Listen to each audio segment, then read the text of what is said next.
ఇదేమిటి జగన్మోహన్ రెడ్డి గారు, ఓటు వేయలేదని ప్రజలు నిందించడం ఏమిటి? ఇదెక్కడ చోద్యం? ఈ ఓటమి ఊహించలేదన్నారు, బాగుంది. మీరేంటి, ఎవరు ఊహించలేదు ప్రజలు మీకు ఇలాంటి ఘోర పరాభవాన్ని కట్టబెడతారని? ఓడిస్తారనుకున్నాం కానీ ఇలాంటి స్క్రిప్ట్ రాసి పెట్టారని ఎవరు అనుకున్నారు? కాబట్టి ఊహించలేదన్నంతవరకు బాగానే ఉంది. కానీ బటన్ నొక్కి డబ్బులు పంచితే ఆ డబ్బు తీసుకొని కూడా ఓటు వేయలేదని అక్క చెల్లెమ్మలను, అన్నదమ్ములను, అవ్వాతాతలను నిందించడం ఏమిటి? మీకు ఓటు వేస్తేనే వారికి ప్రేమాభిమానాలు, ఆప్యాయతలు ఉన్నట్లా? వేయకపోతే లేనట్లా? ఆ అక్క చెల్లెమ్మలకు పిల్లలు లేరు? ఆ పిల్లలకు మంచి భవిష్యత్తు కావాలని వారు కోరుకోరు? ఆ అవ్వాతాతలకు కొడుకులు, కూతుళ్ళు లేరు? వారికి భద్రమైన జీవితం ఉండాలనే ఆ అవ్వాతాతలు కోరుకోరు? మీరు బటన్ నొక్కితే ఖాతాల్లో డబ్బులు పడ్డాయి, నిజమే. కానీ వారందరికీ కుటుంబాలు ఉన్నాయే. ఆ కుటుంబాలకు మీరు వేసిన డబ్బులతోనే తెల్లారదు కదా. మీరు పెంచిన విద్యుత్ ఛార్జీలు కడుతున్నది వారు కాదు. దేశంలో ఎక్కడా లేని ధరలతో మండిపోతున్న పెట్రోల్, డీజిల్ కొంటున్నది వాళ్ళు కాదు. మందు సంగతులు బహిరంగంగా మాట్లాడడానికి చాలామంది సంకోచిస్తారు, కానీ నేను ఊరుకోను.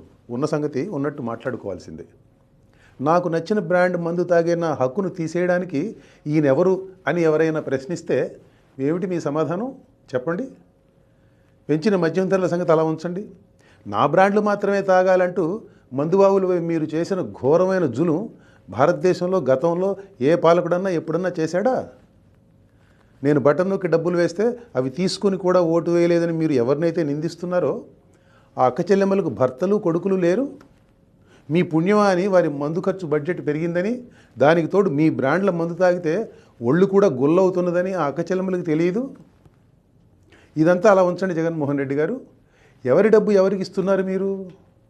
మీ తాత తండ్రులు సంపాదించిన డబ్బో, లేక చిన్న వయసులోనే అసాధారణ ప్రతిభ కనపరుస్తూ మీరు సంపాదించిన ఆ వేల కోట్ల సంపదను పంచుతున్నారా ఏమిటి మీరు? బటన్ నొక్కి పంచుతున్న డబ్బు రకరకాల పద్ధతుల్లో తమ దగ్గర నుంచి వసూలు చేసిన డబ్బేనని తెలుసుకోలేనంత అమాయకులు అనుకున్నారా మీ అక్క చెల్లెమ్మలు, అన్నాదమ్ములు, అవ్వాతాతలు? ప్రజల ఇంగిత జ్ఞానంపై మీకెంత నమ్మకం జగన్ రెడ్డి గారు? డబ్బు పంపకంలో అవినీతి లేకపోతే పాలనలో అవినీతి లేనట్లేనా?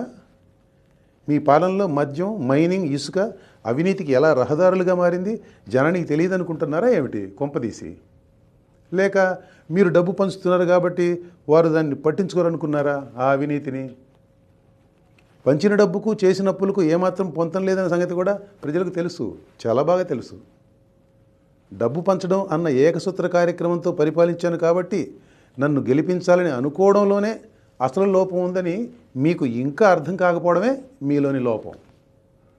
సంక్షేమం నాతోనే పుట్టిందని మీరు చెప్పడం జనానికి నచ్చలేదు జగన్ రెడ్డి గారు.